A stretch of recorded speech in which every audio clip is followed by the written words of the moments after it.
देवताओं को जीत कर जो राक्षस पाताल में जा बसे थे, वे जालंधर का आश्रय पाकर भी भूखंड पर आग पर रहने लगे। एक बार उस जालंधर ने राहुल का सिर काटा हुआ देखकर उसका कारण शुक्राचार्य से पूछा। तब उन्होंने समुद्र मंथन हो 14 रत्नों का हरण की कथा तथा देवताओं के पराक्रम का वृतांत सुनाकर कहा। अपने पिता सागर के मंथन की बात सुनकर उसने क्रोध से लाल लाल आंखें करके गरुनाम नामक अपने दूत को इंद्र के पास भेजा। महादूत स्वर्ग में जाकर इंद्र से बोला, सागर के पुत्र जालंधर अपना दूत बनाकर मुझे भेजा है। उसने कहा है कि तुमने मेरे पिता को कैसे माथा और वहां से निकालते हुए रत्नों को जो तुमने ले आए हो उन्हें दे दो।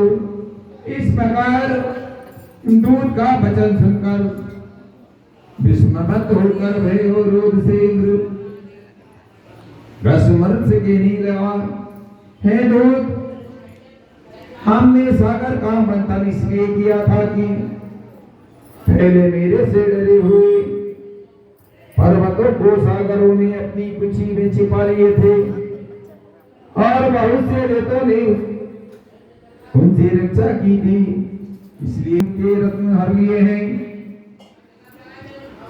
सागर का पुत्र संगासुर भी देवताओं से वेर करता था।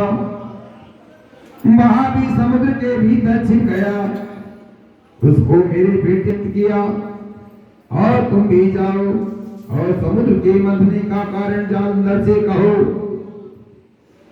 महादूत इंद्रलोक से विदा हो पृथ्वी पर आया और सब वृतांत जालंधर से कहा।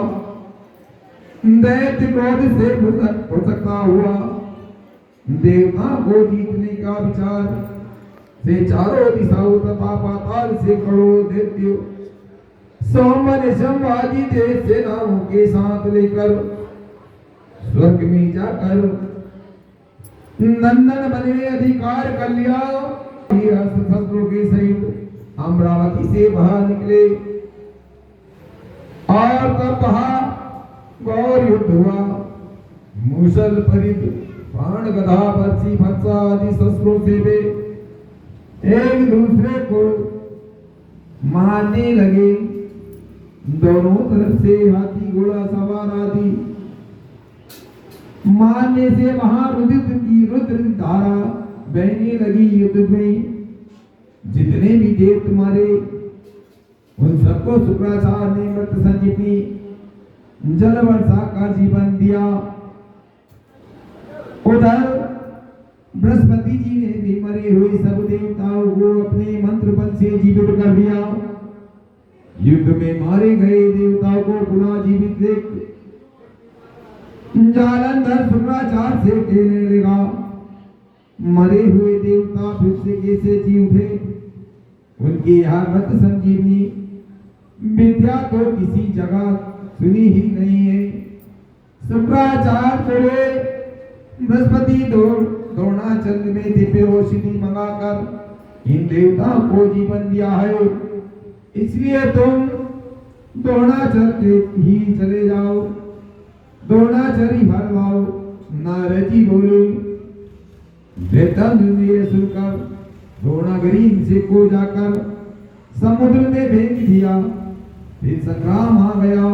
में देवताओं को मरे हुए देखकर बृहस्पति द्रोणाचल के पास गए और वहां नहीं था। द्रोणाचल को दैत्य हर ले गए। यह बात जान बृहस्पति जी भय से व्याकुल हो बोले, महादेव जीते में नहीं आवेंगे।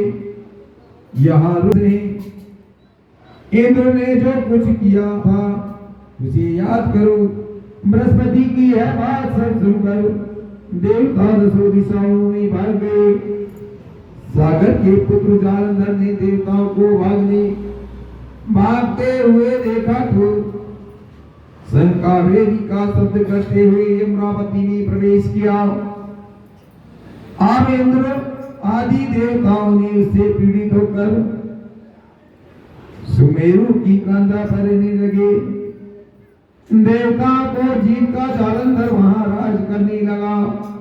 तत्पश्चात संबद्ध आदि को समस्त बड़े बड़े देवताओं के स्थान पर अलग अलग नियत करके वह स्वयं सुमेरु पर्वत की ओर देवता से मिलने चला गया।